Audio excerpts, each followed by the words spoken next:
Ibu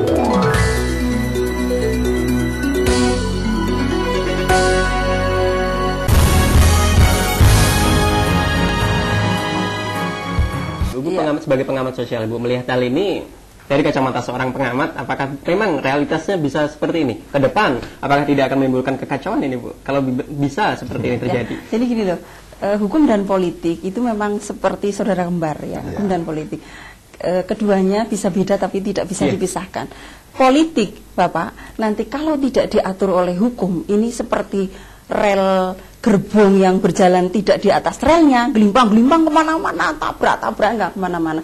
Maka mestinya politik ini harus tetap ada relnya, harus pada tetap jalurnya. Kalau tanpa diatur oleh rel hukum ini, seperti itu. Baik, kita akan sebentar, Ibu. Ada telepon yang masuk. 30 menit dialog dengan siapa di mana? Selamat malam. Di Pedurungan. Selamat malam, Bapak. Ya, saya akan komentar. Terserah siapa yang akan menanggapi. Dengan Bapak siapa ini, Pak? Dengan Pak Edi. Pak Edi.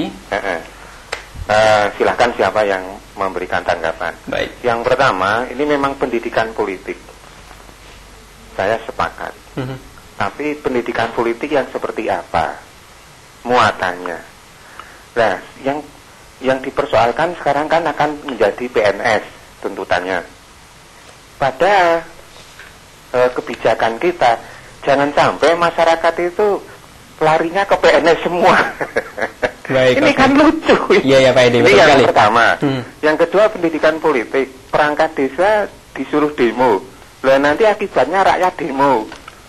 Nah, nanti perangkat desa marah-marah kalau ada rakyat demo. Padahal rakyatnya dididik untuk demo. Yang ketiga, ini kan komoditas politik, itu ada tokoh nasional yang menggerakkan itu. Itu kan kasihan, perangkat desa hasilnya berapa, disuruh demo yang dapat untung itu tokoh nasional. Baik. Terima kasih. Terima kasih, Pak Edi. Ya, selamat malam. Menarik sekali apa yang jadi statement barusan tadi. Baik, sebelum kita lanjutkan, kita harus masuk komersial break dulu, Pak. Ya, pemirsa, menarik sekali perbincangan kita pada malam hari ini. Namun kita akan menjawab pernyataan tadi setelah komersial break berikut ini.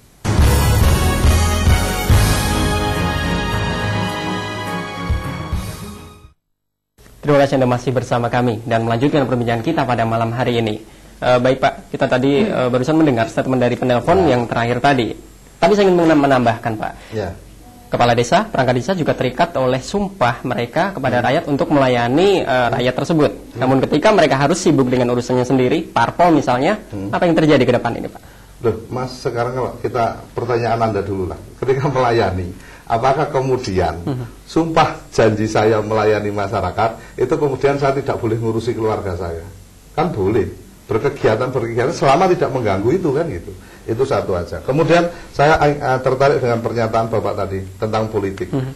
Pergerakan politik, kalau Bapak memang menyebut di sini ada tokoh di balik ini pergerakan politik, Bapak boleh telepon saya setelah ini, tunjukkan siapa orangnya dan dia memberikan apa.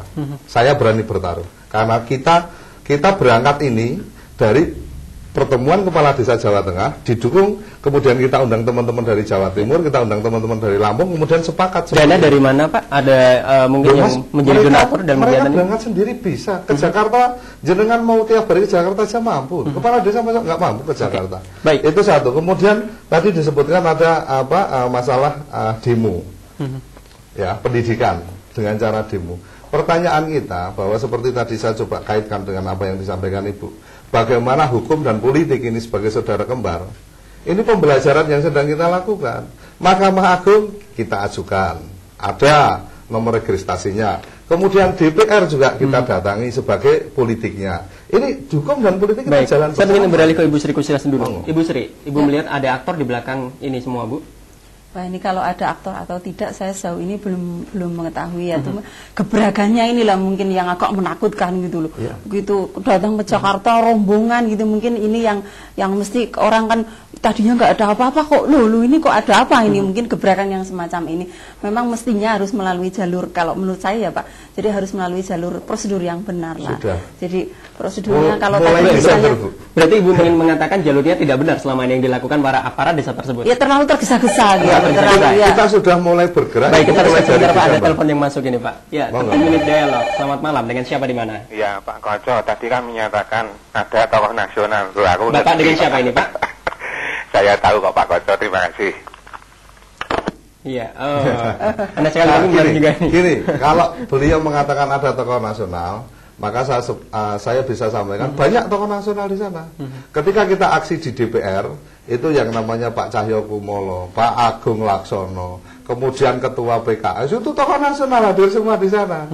Itu harus dipahami bahwa kita memberikan ruang kepada siapa saja yang memberikan kesepakatan dukungan terhadap pergerakan ini. Dan ketika Ibu tadi menyampaikan, ini prosedurnya, prosedur mulai dari Desember kita lakukan. Baik, kita akan sebentar Pak, ada telepon yang masuk ini kita Pak. bicara.